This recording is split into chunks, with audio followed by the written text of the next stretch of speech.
சிறுநாயின் உயிர் கருணை உள்ளம் கொண்ட மனித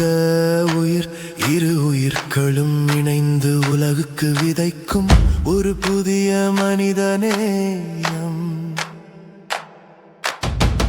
ஒரு புதிய மனிதநேயம்.